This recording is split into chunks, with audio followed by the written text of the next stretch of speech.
자, 우리 오늘도 말씀 붙드시고 생명의 삶을 사시기 바랍니다. 우리 한 절 한 절 교독하겠습니다. 선지자의 제자들이 엘리사에게 이르되 보소서 우리가 당신과 함께 거주하는 이 곳이 우리에게는 좁으니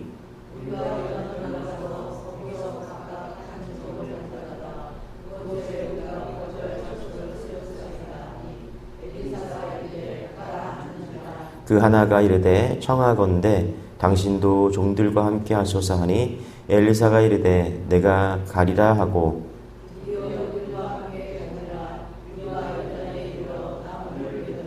한 사람이 나무를 벨 때에 채도끼가 물에 떨어진지라 이에 외쳐 이르되 아 내 주여 이는 빌려온 것이니이다 하니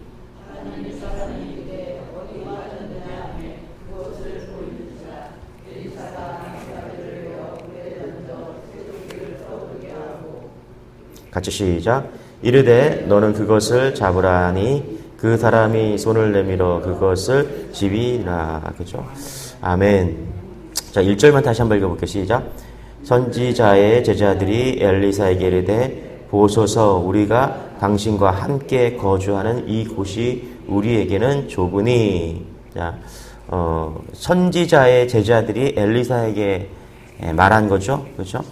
우리가 당신과 함께하는 거주하는 이곳이 우리에게 좁아졌다 이렇게 얘기합니다. 우리가 이게 무심코 읽었는데요. 이거 엄청난 기적의 1절에 있는 것입니다. 이게 왜 1절이 기적이냐? 그러니까 선지자 생도들이 같이 사는 집이 좁아졌다는 것이 무엇을 의미하죠, 여러분? 기숙사가 좁아졌다는 거잖아요, 그렇죠? 이게 무슨 의미예요? 선지자 생도들의 숫자가 점점 늘어났다는 것을 의미하는 거겠죠? 맞습니까? 그렇죠? 그러니까 이게 선지 학교가 있었나 봐요. 그렇죠? 그래서 엘리사가 선생님이고 엘리사를 기점으로 해서 이제 제자들이 수가 늘어났다라고 지금 이야기하고 있는 것이죠. 이제 엘리사가 사역하던 시대가 어떤 시대냐? 이스라엘 사람들이 우상 숭배에 다 빠져있던 그런 시대입니다. 그러니까 엘리사가 활동하던 그 전에 엘리야가 활동했죠. 그렇죠? 엘리야가 뭐라고 한탄했습니까, 여러분? 사람들이 다 바알에게 무릎 꿇고 오직 나만 남았다고 그렇게 한탄할 정도로 눈으로 볼 때 어두운 시대가 엘리사 시대입니다. 근데 이 왕이 하나님으로부터 엘리사 때도 왕이 하나님으로부터 멀리 떨어져 있는 우상 숭배하는 그런 시대에 계속 그런 우상 숭배의 시대가 계속 몰려온 겁니다. 그래서 하나님이 심판 내리시고 하니까 엄청나게 어두운 시대가 엘리야 시대인 거예요. 근데 오늘 본문에 보니까 놀라운 일이 벌어지는 거예요. 엘리야를 중심으로 예수 믿는 사람들이 생도들이 지금 늘어났다라는 것을 짐작할 수 있는 것이죠. 할렐루야. 그래서 그 시대가 영적으로 파탄난 시대인데 신학교가 지금 부흥하고 있다는 것을 지금 말하고 있는 거예요. 신학교가 지금 기숙사가 좁아져 갖고 기숙사를 넓히러 지금 나무를 하러 가자 이 얘기를 하고 있는 거예요. 여러분 지금 한국 신학대학교들이 어떤 상황인지 아세요? 지금 한국 신학대학교들이 미달인 시대를 지금 살고 있어요. 지금 신학교의 학생들이 지금 계속 줄어가고 있습니다. 상당합니다, 지금. 이건 무슨 얘기냐면, 영적으로, 영적인 분위기가 계속적으로 지금 다운되고 있다는 것을 상징하고 있는 것이죠. 과거에 교회들 보면 신학생들이 그래도 젊은 애들이 신학교 가고 막 그러지 않았어요, 그렇죠? 그런데 지금 신학생들을 찾아보기가 너무너무 힘든 시대고요. 젊은 신학생들을 전도사로 이렇게 교육부로 모시는 게 정말 어려운 시대가 지금 이 시대인 것이죠. 엘리사 시대 상상조차 더 어두운 시대가 그 시대였다라는 것입니다. 그런데 지금 엘리사 한 사람으로 인해서 생도들이 모여들고 있다라는 것입니다. 여러분 이게 하나님의 사람의 특권인 줄 믿으시기 바랍니다. 성경에 제가 찾아보니까 하나님의 사람이라는 표현을 상당히 많이 나오는데 누가 제일 하나님의 사람으로 불릴까 제가 좀 찾아봤습니다. 그랬더니 하나님의 사람이라는 칭호를 받은 게 모세가 하나님의 사람이라고 5번 그렇게 칭함을 불려줬습니다. 그리고 다윗이 하나님의 사람이라고 2번 그렇게 언급이 되었더라고요. 그리고 사무엘은 하나님의 사람이라고 2번, 스마야가 1번, 엘리야가 8번. 근데 놀라운 것은 뭐냐면 엘리사가 28번. 그러니까 오늘 6장 6절에도 뭐라 그러냐면 한번 읽어볼까? 같이 시작. 하나님의 사람이, 그렇죠? 여기 보세요. 그렇죠? 하나님의 사람이, 그렇죠? 그리고 몇 절이냐? 9절에도 이렇게 말합니다. 하나님의 사람이 10절에도 나오고 15절에도 나옵니다. 15절 같이 한번 15절 볼까요? 한번. 하나님의 사람의 사환이, 그렇죠? 예. 그러니까 엘리사의 별명이 뭐냐면 하나님의 사람이었다라는 거예요. 여러분, 하나님의 사람이라면 영적인 흐름이 바꿀 줄 믿습니다. 할렐루야. 하나님의 사람이기 때문에 지금 그 어두운 시대에도 불구하고 선지 학교에는 생도들이 지금 늘어나서 기숙사를 넓혀야 되는 그런 일이 벌어졌다라는 것입니다. 영적인 분위기가 바뀐 것이죠. 여러분의 하나님의 사람이 되시기 바랍니다. 할렐루야.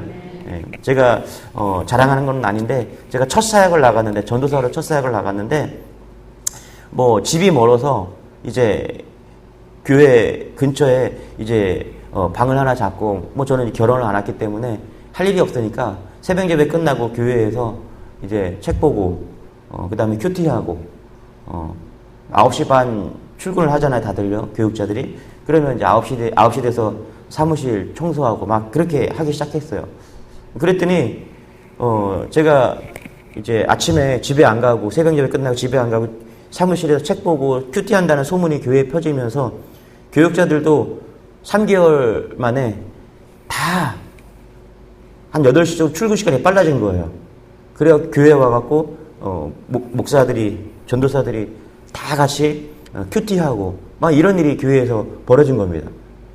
교육자들이 큐티하고 막 그러니까 교회 안에 이제 새벽 예배 하시고 또 그렇지 못하신 분들은 큐티하고 이런 교회 안에 영적인 분위기들이 막 바뀌는 것을 경험한 적이 있습니다. 여러분 아무리 시대가 어두워도 우리가 믿음으로 서 있으면 우리가 하나님의 사람이면은 영적인 분위기가 바뀌는 줄 믿으시기 바랍니다. 내가 꽂히잖아요. 내가 꽂히면 향기가 나잖아요. 그러면 벌들이 날라옵니다. 우리는 어떤 사람들이냐면 하나님의 사람이거든요. 우리가 향내 내는 사람들이거든요. 그러면 영적인 분위기 바뀌고 할렐루야. 벌들이 날아오는 줄 믿으시기 바랍니다. 할렐루야.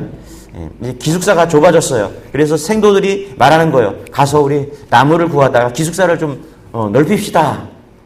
그래서 가자고 하니까 이 생도들이 뭐라 그러냐면 엘리사 선생님도 같이 가주세요. 이렇게 얘기하는 것입니다. 그게 2절입니다. 3절입니다. 같이 한번 읽어볼게요. 시작. 우리가 요단으로 가서 거기서 각각 한 제목을 가져다가 그곳에 우리가 거주할 초소를 세웁니다. 엘리사가 이르되 가라 하는지라. 3절 그 하나가 이르되 청하건대 당신도 종들과 함께 하소서 하니 엘리사가 이르되 내가 가리라 하고. 그렇죠? 이제 우리 나무 하다 해서 우리 기숙사를 좀 넓힙시다. 생도들이 그렇게 얘기하니까 가라라고 얘기했어요. 그랬더니 한 성도가 얘기하는 겁니다. 엘리사 선생님 저희들만 보내지 말고 좀 같이 가시죠. 이렇게 했더니 엘리사가 같이 갔다라고 이야기를 하는 것입니다. 여러분 한번 생각해 보세요. 생도들과 함께 엘리사가 갔다. 여러분 영적인 사람이 같이 가면 든든하죠. 그렇죠? 예. 여러분 왜 든든해요? 엘리사가 돈이 많아서 든든합니까? 엘리사가 뭐 힘이 세서 든든해요? 뭐 잘생겨서 든든합니까? 말씀의 사람이 함께 하기 때문에 든든한 겁니다. 할렐루야. 예. 어두운 영적 시대인데 나무하러 가고 같이 길을 떠났는데 혼자 가지 않고 생도들끼리 가지 않고 엘리사가 같이 가니까 든든한 거예요. 여러분 엘리사가 같이 간다는 것은 뭐예요? 하나님이 함께 가신다는 겁니다. 예. 하나님의 말씀이 같이 간다는 겁니다. 맞습니까? 할렐루야. 여러분 왜 오늘 우리가 날마다 말씀을 붙들어야 될까요?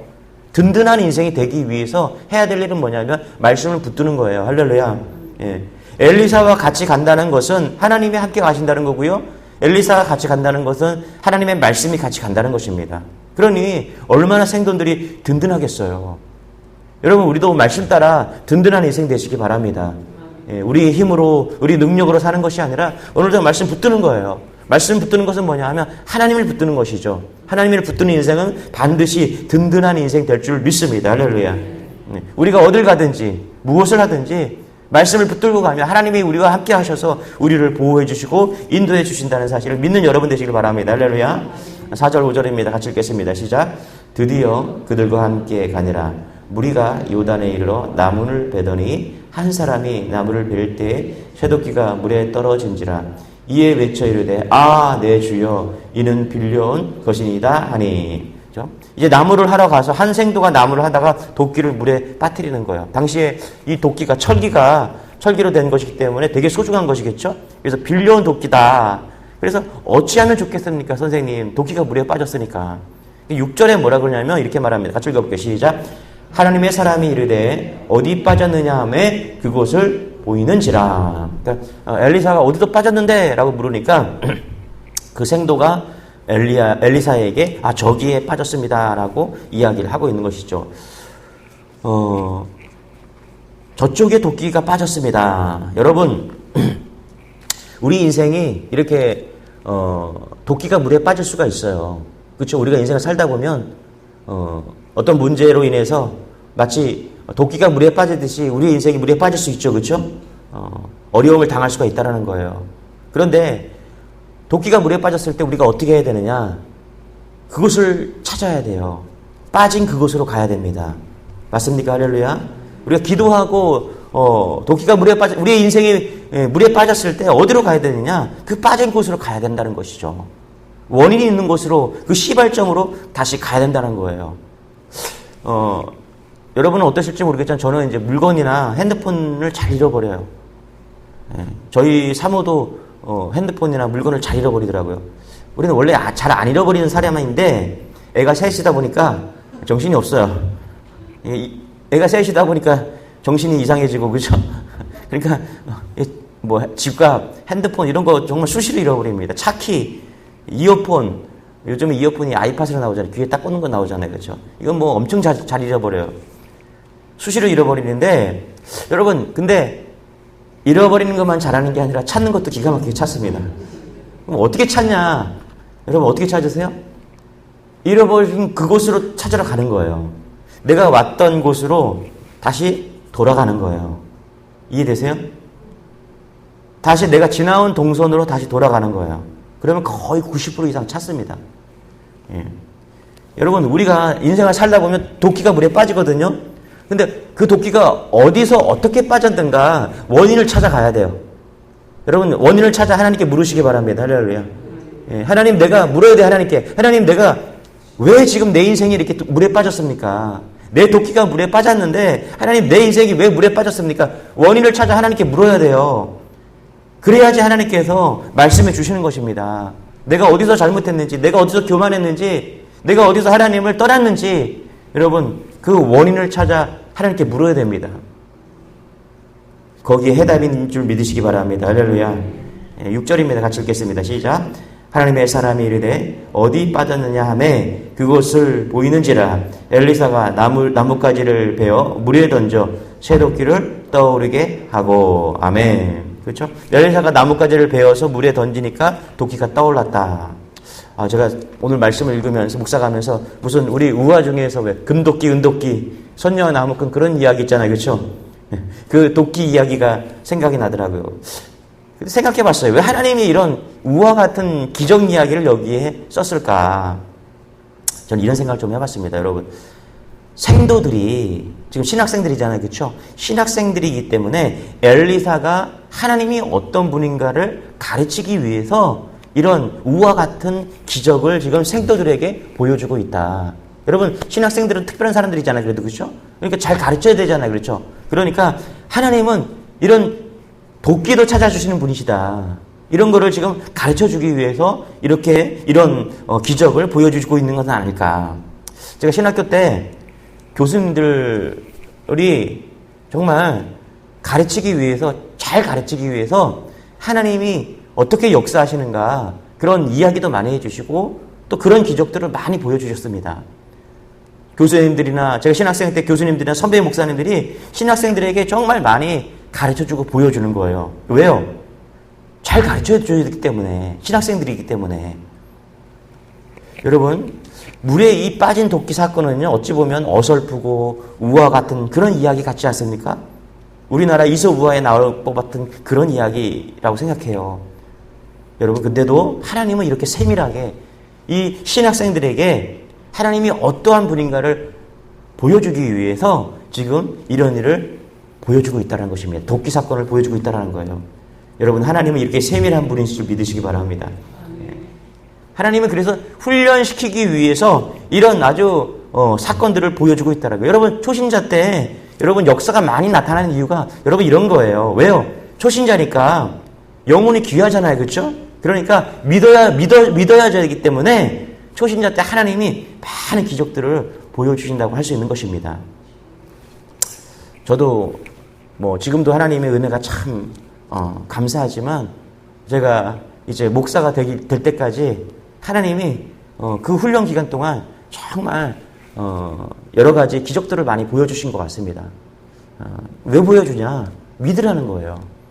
지금은 여러분 제 삶 속에서 기적이 나타나지 않아도 저는 하나님을 신뢰합니다. 제게 하나님이 베풀어 주셨던 놀라운 기적들이 있을 거예요. 여러분들도 권사가 되고 장로가 되기 이전에 그런 과정 속에서 하나님 믿음이 자라가기 위해서 어떻습니까, 여러분?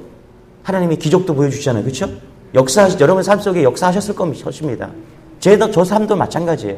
제가 정말 개척해서도 하나님 많은 것들을 보여주셨지만 개척하기 전에 정말 목사가 전도사 시절을 지나고 훈련 기간을 지나면서 하나님이 치료도 해주시고 육체적인 질병도 치료해 주시고 제 삶 속에서 막 역사하셔갖고 그렇게 개입해 주시는 것을 본 것이죠. 왜 그랬습니까? 잘 믿게 하기 위해서 오늘 도끼 사건도 보여주신 것입니다. 여러분 하나님은 살아계신 줄 믿으시기 바랍니다. 할렐루야. 예. 말씀해 보니까 물에 빠진 도끼가 떠올랐다가 이렇게 얘기합니다. 도끼가 떠올랐다. 여러분 우리가 인생을 살아가다 보면 도끼가 물에 빠지듯이 우리의 인생의 문제 때문에 우리가 물에 빠질 때가 있습니다. 그러나 우리가 하나님께 나아가서 구하면 어떤 것이든 떠오르게 될 줄 믿습니다. 할렐루야. 어떤 것이 물에 빠지든 하나님은 떠오르게 하실 수 있는 분인 줄 믿으시기 바랍니다. 도끼가 얼마나 무거운데 물 위에 떠오릅니까? 상상조차 하기 힘든 상상이에요. 그러나 여러분 하나님은 능치 못할 일이 없은 분인 줄 믿으시기 바랍니다. 믿고 기도하세요. 어떤 문제든 아무리 큰 문제든 그 문제로 인해서 내 인생이 물에 빠질지라도 하나님께서 건져주시고 뜨게 해주실 것을 믿는 여러분 되시길 축원합니다. 기도하겠습니다. 하나님 감사합니다. 오늘도 믿음으로 시작하게 하시니 감사합니다. 하나님 우리를 훈련시키고 단련시키기 위해서 오늘도 하나님 우리의 인생이 물에 빠졌다면 하나님께 나아가 어디서부터 무엇이 잘못됐는지 하나님의 은혜를 구하기를 원합니다. 하나님께 은혜를 구하고 간절히 소망할 때 하나님께서 오늘도 다시 도끼가 물에 뜨게 하셨던 것처럼 하나님 우리를 건져주시고 인도해 줄 것을 믿습니다. 보호해 줄 것을 믿습니다. 문제가 해결될 것을 믿습니다. 육체가 치료될 것을 믿습니다. 하나님 오늘도 기적의 하루 되게 은혜를 더하여 주옵소서. 우리와 함께하여 주옵소서. 감사드리며 예수님의 이름으로 기도드리옵나이다. 아멘. 우리 말씀 붙드시고 주여 한번 치고 가지고 나온 기도 중 하나님께 올려드리길 원합니다. 주여 주님 감사합니다. 주님 감사합니다. 오늘도 역사하여 주옵소서.